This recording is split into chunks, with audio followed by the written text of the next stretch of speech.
Hi everybody, I hope everyone's doing well. This video I will be sharing with you guys a review, or at least a semi first impressions of two products from Lunasol. So if you guys are interested, do stick around. So today I'm going to share with you two products from the Japanese cosmetic line called Lunasol, and I'm doing something quite a bit outside the box because in spite of not really having these products for me for even over a week, I already feel compelled to do a full review just because of how I find the product. So Lunasol, if you guys are not familiar with the brand, it's a cosmetic line by Kanebo, which is one of the largest Japanese cosmetic and skincare brands. And Lunasol is their premium or prestige cosmetic line. And I was just luckily, because I am in Asia, we get access to a lot of the Japanese brands that North America does not. Browsing around, and a blush caught my attention, and this is one of the two products I will be sharing with you guys today. This one is a blush from their spring 2014 collection called the Sand Collection, and it is the Lunasol Sand Natural Cheeks in EXO2 Orange. This is how the Lunasol packaging looks like. The actual product looks like, because it's a Sand Collection, it has this kind of nude, washed out white or beige packaging. It is like a substantial plastic, I believe. And it comes with a very large, sorry, I just touched it, a very large functional mirror, and this is how the actual blush looks like. And it actually had the name Lunasol inscribed here with powder, but because I've used it daily since I got it this week, it's just gotten erased. You can see, I guess, remnants of the L right here, and you can see how it looks speckled, or the way sand would look, where there's different nuances. It's not a flat color, but this is more of a peachy orange kind of blush. In spite of the different color nuances, this is a completely matte blush, and it absolutely just caught my attention. I'm going to try to swatch it for you guys. So that's how it looks. So there's a bit of dimension there. No glitter, but a bit of a sheen because of the different color dimensions. And the second one, because I obviously wanted to try the blush, so I had to try it with their blush brush, or the Lunasol brushes, and I wasn't even sure if they carried the brush line here, but they did, and I got a chance to try the cheek brush, and I was absolutely just in an instant, I almost forgot about the blush and started asking about or inquiring about the Lunasol brushes.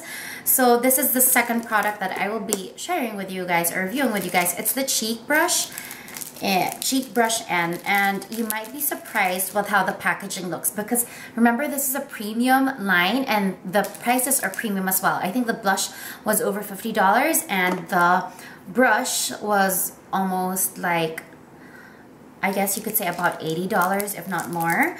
And so this is the packaging. Very surprising. It comes in plastic, and then you just have this cardboard. It just says Lunasol here, and in the back just a few product details, which are always all in Japanese.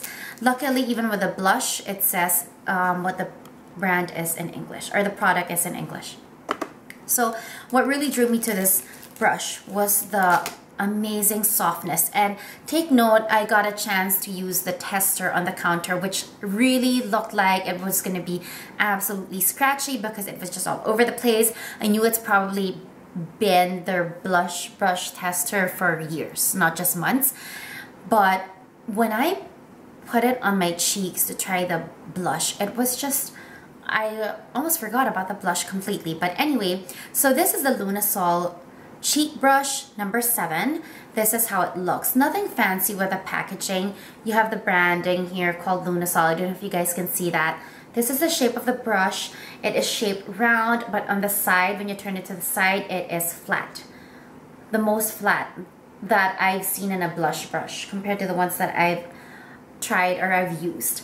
Now, this is made of 100% natural animal hair. This is blue squirrel hair mixed with goat hair, and I'm sure you guys know that when it comes to applying powder products, it's always best to use natural bristle hairs.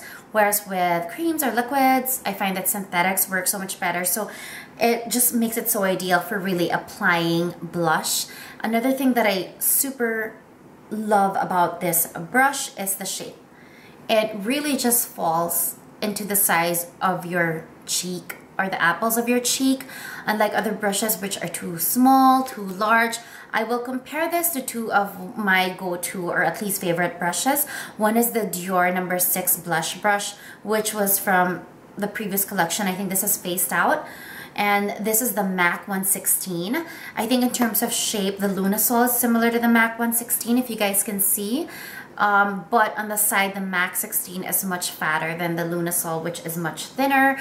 And I even remember thinking after using this to test the blush on the counter how just from memory now I feel like I'd find the Dior and the MAC scratchy. And you know, when I did come back and try the MAC and the Dior, it actually did feel scratchy compared to the Lunasol. Now, the Dior blush on the other hand, which I already found extremely soft before, just does not even compare. This almost feels like feather caressing your cheeks. It is just, I feel like how could I ever have used any other blush brush? And now it just intrigues me to try the entire line, which is quite crazy because they are very expensive. But anyway, back to the brush. I did a bit more research and I found out that these are actually manufactured by the same manufacturer that make the RMK and the Suki brushes, which we have all come to know. And also we are all, I'm pretty sure a lot of you guys are aware of the quality of Japanese brushes because most of them are also handmade. So this is actually manufactured by Chikuhodo. I think that's how you pronounce it. And they are very known for making quality brushes. So as soon as I found that out, and as soon as I found out this was 100% blue squirrel and goat hair mixed, I just knew it was going to be worth purchasing. And I've been using it on a daily basis. And I've really been impressed with both. And I think both these products, the blush and the brush, are going to be my favorites for quite a while. And I think they definitely already, I can say, already fall into a holy grail product for me. So maybe premature, but with all the products I've tried, I think this really just has set the standard much higher for me. The brushes that Lisa Eldridge always raves about is the Suki brushes. They run about $200 for the brush. So, I mean, I do think highly of Lisa Eldridge, but I just don't think I'm in that.